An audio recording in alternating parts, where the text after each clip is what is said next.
OL expert आपके लिए लेकर आया है एसएससी के लिए लाइव अभ्युदय बैच, लेखपाल के लिए लाइव टारगेट लेखपाल बैच, रेलवे के लिए लाइव एक्सप्रेस बैच। तो अपने सिलेक्शन को कंफर्म करने के लिए अभी सब्सक्राइब करें ओएल एक्सपर्ट। ओएल एक्सपर्ट आपके लिए लेकर आया है एसएससी के लिए। जय हिंद सभी को, स्वागत है आप सभी का ओएल एक्सपर्ट के लर्निंग प्लेटफॉर्म पर।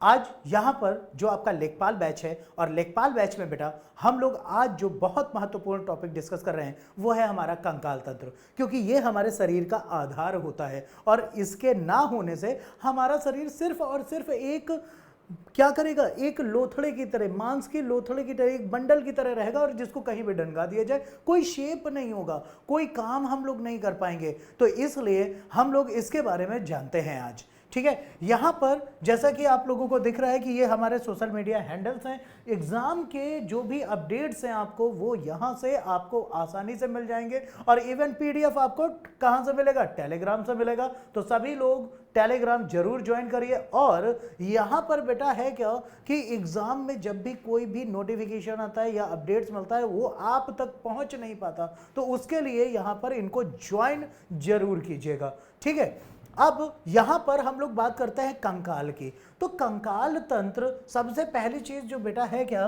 कि हमारा जो कंकाल तंत्र होता है यानी कि हमारा जो स्केलेटन सिस्टम होता है ये हमारी बॉडी का बेस है, जैसा कि अभी हम लोगों ने बात की, यानी कि बुनियादी ढांचे के रूप में कार्य करता है। और साथ ही साथ अगर देखें तो इसका मेन रोल होता है बॉडी फॉर्मेशन, यानी कि शरीर की संरचना के निर्माण में यह अति महत्व भूमिका निभाता है, ठीक है। साथ ही साथ यहां पर हम लोग देखें तो हड्डियों का जो अध्ययन है, ठीक है, यानी कि जो अस्थि विज्ञान होता है, अस्थि विज्ञान को कहा क्या जाता है, यानी कि हड्डियों का जो अध्ययन है वो क्या कहलाता है, that is known as osteology, ठीक है। क्या कहलाता है, ऑस्टियोलॉजी। और ये प्रश्न आपका पूछा जाता है कि study of bones is known as, यानी कि हड्डियों का जो अध्ययन है वो क्या कहलाता है, तो ऑस्टियोलॉजी कहलाता है, यानी कि अस्थि विज्ञान कहलाता है, ठीक है, क्लियर।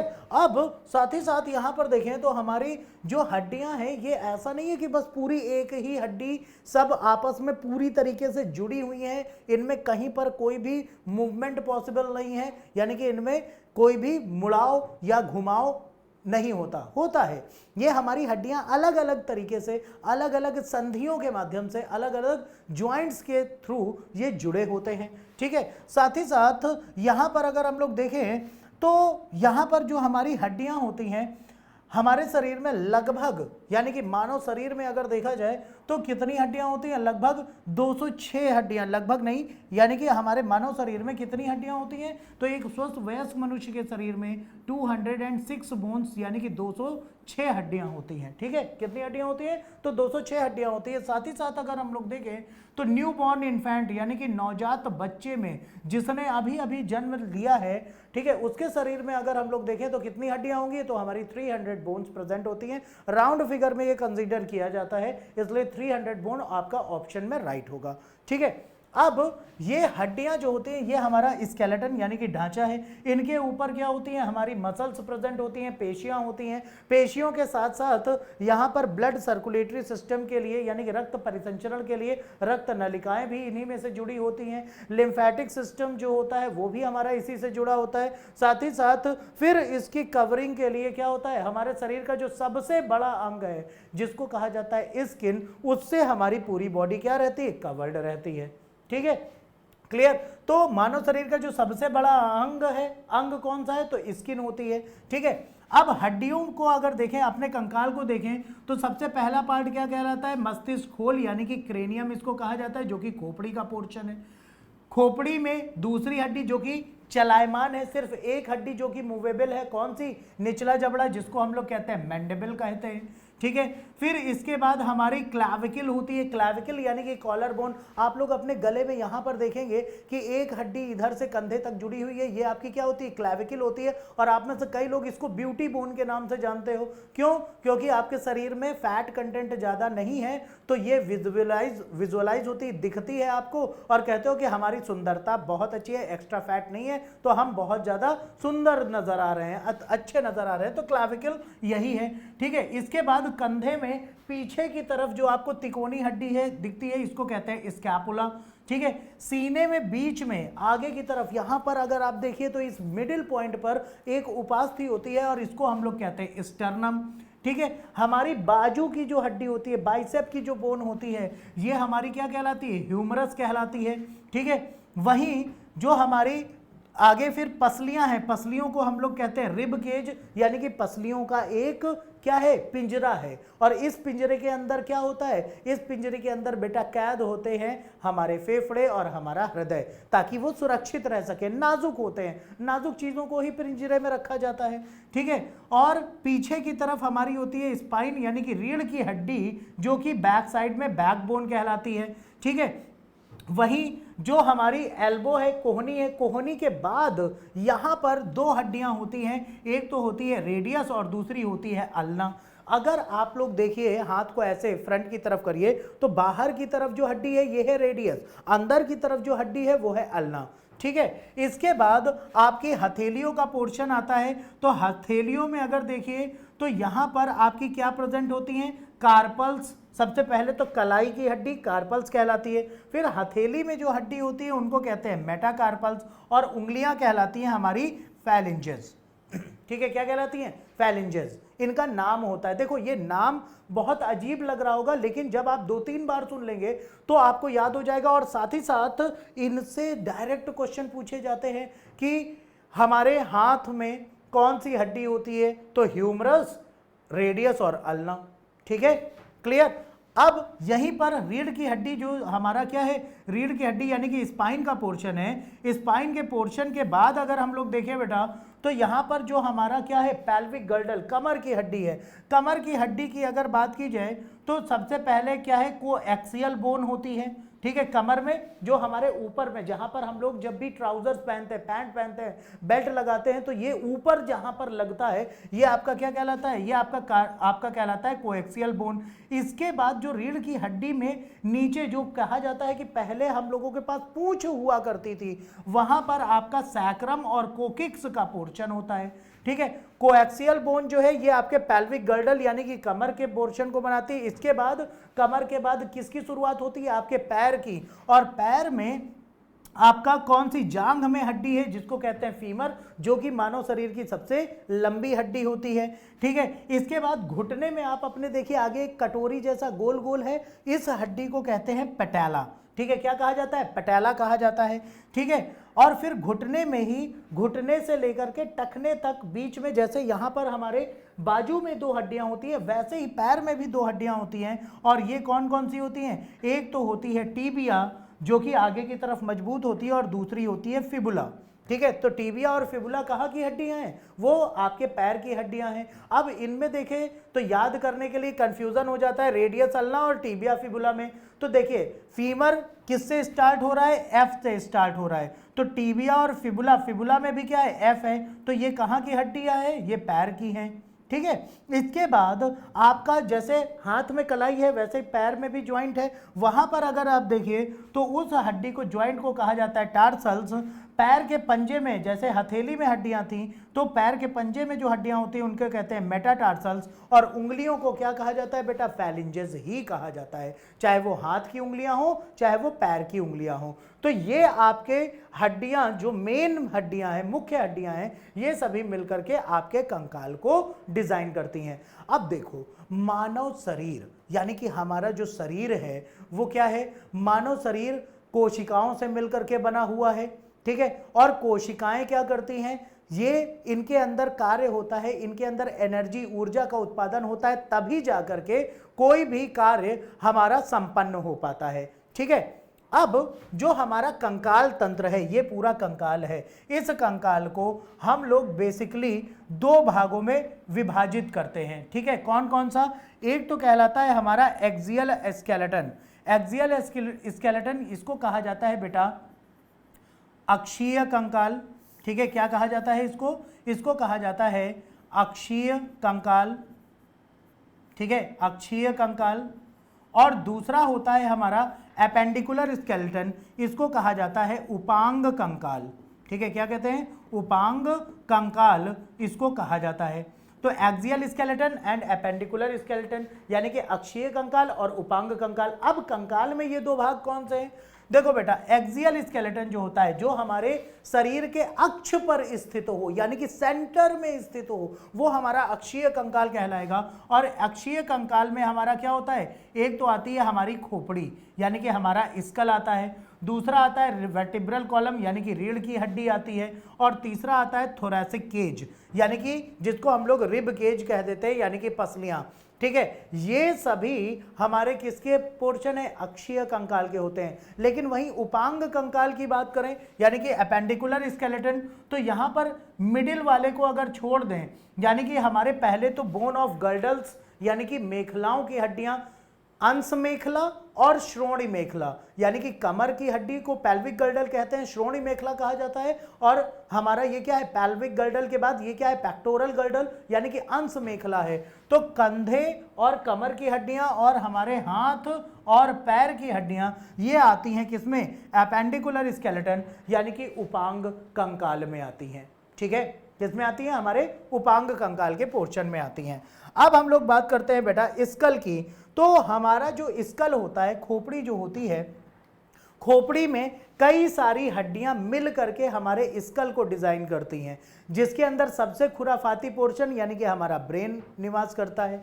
ठीक है, अब यहां पर हम लोग देखें तो इनके पार्टीशन में यहां से क्वेश्चन पूछा जाता है कि मस्तिष्क खोल या मस्तिष्क गुहा, जिसको हम लोग कहते हैं क्रेनियम, क्रेनियम में कितनी हड्डियां होती हैं? तो बेटा याद रखिएगा, 8 हड्डियां मिल करके हमारे क्रेनियम को डिजाइन करती हैं, यानी कि मस्तिष्क खोल को बनाती हैं, जिनको हम लोग क्रेनियल बोन्स कहते हैं। दूसरा क्वेश्चन पूछा जाता है कि नंबर ऑफ फेशियल बोन, जिसको हम लोग कह देते हैं नाक नक्शा, यानी कि हमारा जो फेस होता है, जो दिखता है, ठीक है, चेहरे का निर्माण, चेहरे का निर्माण कितनी हड्डियां मिलकर के करती हैं? तो 14 हड्डियां फेस का निर्माण करती हैं।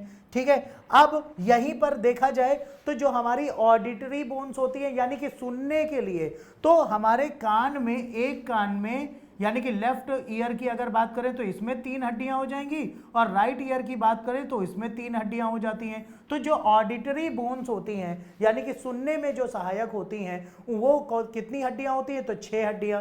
कान में सबसे छोटी हड्डी सबसे छोटी हड्डी मौजूद होती है, और कौन सी? तो उसको हम लोग कहते हैं स्टेपीज। कान में 3 हड्डियां होती हैं, कौन कौन सी? मैलियस, इनकस और स्टेपीज। ठीक है, 3 हड्डियां होती हैं, मैलियस, इनकस और स्टेपीज। सबसे छोटी हड्डी कौन सी है? कान की अगर बात करें तो भी स्टेपीज है, शरीर की बात करें तो भी स्टेपीज है, दोनों ही केस में स्टेपीज ही आएगा।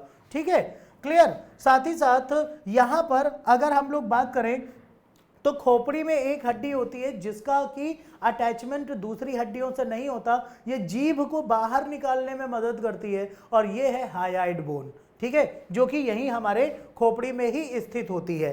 ठीक है, अब यहां पर हम देखें तो बेटा हमारे स्कल में ही the strongest bone of the body, हमारे शरीर की जो सबसे मजबूत हड्डी है वो भी मौजूद होती है, और उसको हम लोग क्या कहते हैं? That is known as mandible. ठीक है, उसको क्या कहा जाता है? मैंडिबल कहा जाता है। ठीक है, the bone of lower jaw, निचले जबड़े की हड्डी सबसे मजबूत है। कभी भी आप देखिए तो जब भी कभी आप लोग गिरे होंगे तो गिरने पे कभी आपने सुना कि जबड़ा 2 भाग में टूट गया? नहीं सुना होगा। ठीक है, अगर ये टूट जाता या पहले से ही प्रेजेंट होता 2 पार्ट में तो क्या होता? हमारे लिए अच्छा होता कि नुकसान? कुछ लोग कहेंगे कि अच्छा होगा, कुछ लोग नुकसान कहेंगे। अच्छा कैसे? कि पता चला आपने कोई फूड आइटम लिया, बर्गर लिया, पिज्जा लिया, अचानक से देखा आपका फ्रेंड आ रहा है तो तुरंत मुंह बड़ा किया और खा गए एक बार में।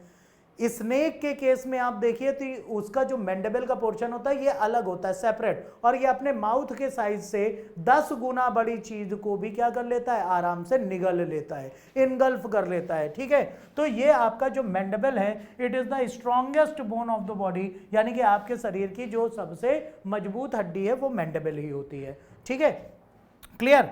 अब इसके बाद हम लोग बात करते हैं बेटा अपने अक्षीय कंकाल की, यानी कि रिब केज की। तो रिब केज में यानी कि पसलियां जो होती हैं, ये इसमें कितनी होती हैं? तो 24 पसलियां होती हैं। इनमें भी अगर देखिए तो पसलियां पीछे से रीढ़ की हड्डी से जुड़ी हैं, और आगे ये एक उपास्थि है, और इस उपास्थि को हम लोग क्या कहते हैं? इसको कहते हैं स्टर्नम। ठीक है, क्या कहा जाता है? स्टर्नम कहा जाता है। ठीक है, स्टर्नम ये एक क्या है, उपास्थि है। अब पीछे से तो पसलियां क्या है, रीढ़ की हड्डी से जुड़ी हुई हैं और आगे से स्टर्नम से, लेकिन इनमें भी 1 to 7 यानी कि 1 से लेकर के 7 तक की जो पसलियां हैं इनको कहा जाता है ट्रू रिब्स, यानी कि इनको कहते हैं हम लोग बेटा सत्य पसलियां। ठीक है, इनको क्या कहा जाता है, सत्य पसलियां कहा जाता है। ठीक है, क्यों सत्य पसलियां कहते हैं, क्योंकि ये आपकी क्या है, ये पीछे से रीढ़ की हड्डी से जुड़ी हैं और आगे से स्टर्नम से जुड़ी हैं। ठीक है, लेकिन इनमें भी अगर हम लोग देखें तो बेटा जो हमारी 8th यानी कि 8वें से लेकर के जो 12वीं पसली हैं इनको कहा जाता है क्या, इनको फॉल्स रिब्स कहते हैं, यानी कि असत्य पसलियां। इनको असत्य क्यों कहा गया, यानी कि फॉल्स रिब्स क्यों कहा जाता है बेटा, क्योंकि ये आपका पीछे से तो रीढ़ की हड्डी से जुड़े हैं लेकिन आगे से ऊपर की पसली से, यहां पर आप देख भी पा रहे होंगे ये ऊपर की पसली से जुड़ जाती है और इसी की वजह से उल्टे वाई का सा स्ट्रक्चर बनता है और यहीं पर हमारा क्या प्रेजेंट होता है, स्टमक प्रेजेंट होता है, यानी कि हमारे पाचन तंत्र के अंग उपस्थित होते हैं। ठीक है, अब इनमें भी जो 11वीं और 12वीं पसली होती है, 11th और 12th रिब्स जो होती है, 11वीं और 12वीं पसली, इनको क्या कहा जाता है, इनको कहा जाता है फ्लोटिंग रिब्स, यानी कि जो हमारी तैरने वाली पसली या तैरने वाली हड्डी है। ठीक है, फ्लोटिंग रिब्स यानी कि तैरने वाली पसली और हड्डी जिनको कहते हैं वो है 11th और 12th। क्यों, क्योंकि ये पीछे से रीढ़ की हड्डी से तो जुड़ी हैं लेकिन आगे की तरफ से इनका जो अटैचमेंट है ना तो स्टर्नम से है ना ही ऊपर की हड्डी से ही। ठीक है, तो इनको कहा जाता है फ्लोटिंग रिब्स। अब क्वेश्चन अगर पूछा गया कि number of true ribs in the body, सत्य पसलियों की संख्या कितनी है, तो कहा जाएगा 7 पेयर, यानी कि 7 जोड़ी, या इनको कहा जाएगा क्या 14, क्योंकि 7 आपकी लेफ्ट साइड में तो 7 राइट साइड में होंगी, तो 14 आपकी हो जाएंगी आपकी ट्रू रिब्स या 7 पेयर। वहीं अगर बोला जाए कि number of false ribs in the body, तो जो असत्य पसलियां होती हैं तो फॉल्स रिब्स के केस में क्या होगा बेटा, तो ये 8 to 12 यानी कि इनको कहा जाएगा 5 पेयर या इनको कहा जाएगा आपका कितना 10। ठीक है, 5 पेयर या 10 ये आपकी हो जाती हैं क्या फॉल्स रिब्स। फ्लोटिंग रिब्स इन्हीं की सब कैटेगरी है। ठीक है, इन्हीं की सब कैटेगरी है। ठीक है बेटा, और फ्लोटिंग रिब्स तो 2 पेयर और 4 हो जाएंगी। ठीक है, अब इसके बाद हम लोग अगर देखें तो जो हमारा वर्टिब्रल कॉलम होता है यानी कि रीढ़ की हड्डी होती है, इसकी अगर बात करें तो वर्टिब्रल कॉलम यहां पर देखा जाए तो ये 33 हड्डियों का एक कॉम्बिनेशन होता है। सिर्फ इमेज में आप यहां पर देखिए तो इसको अलग अलग कलर से शो किया गया है। तो ये ग्रीवा अस्थियां जिनको हम लोग कहते हैं सर्वाइकल वर्टिब्री। ठीक है, इनको क्या कहा जाता है, सर्वाइकल वर्टिब्री, यानी कि ग्रीवा अस्थियां होती हैं और इनकी संख्या होती है 7 जो हमारे गर्दन में होती है और हमारी खोपड़ी को कैरी करती हैं। ठीक है, वहीं थोरैसिक वर्टिब्री की बात की जाए तो ये आपका थोरैसिक केज यानी कि चेस्ट पोर्शन को रखे हुए हैं तो इनकी संख्या हो जाएगी 12। फिर उसके बाद थोरैसिक के बाद आपका क्या होता है, यहां पर आपका ल्यूम्बर वर्टिब्री होती है जहां पर स्टमक का पोर्शन होता है, पाचन तंत्र का भाग होता है, तो इसकी बात करी जाए तो इनकी संख्या होती है 5। फिर इसके बाद आती है पेल्विक वर्टिब्री जिसमें कि ये सैक्रम का पोर्शन और फिर उसके बाद कोकिक्स का पोर्शन, और इन दोनों को मिलाकर के 9 हड्डियों का ये एक कॉम्बिनेशन होता है, समूह होता है। छोटे बच्चे में ये अलग होती है, तभी छोटा बच्चा न बैठ पाता है ढंग से, बैठा भी दिया तो एक तरफ लुढ़क जाएगा। ठीक है, और ये फिर क्या होता है, जैसे जैसे जुड़ती जाती है बच्चा बैठना शुरू करता है, फिर घुटने के बल शुरू करता है चलना, और फिर जैसे ही खड़े होकर के चलना उसने सही से शुरू किया तो ये हड्डियां आपस में अच्छे से फ्यूज हो जाती हैं और ये पूरा एक पोर्शन बना लेती हैं। तो ये आपका अक्षीय यानी कि आपका जो एक्सियल स्केलेटन है उसका आपका ये पार्ट है। ठीक है, तो उम्मीद करते हैं कि आप लोगों को ये सारे पॉइंट्स एकदम क्लियर होंगे। ठीक है बेटा, सो आज के लिए इतना ही, मिलते हैं अगले क्लास में। So thank you.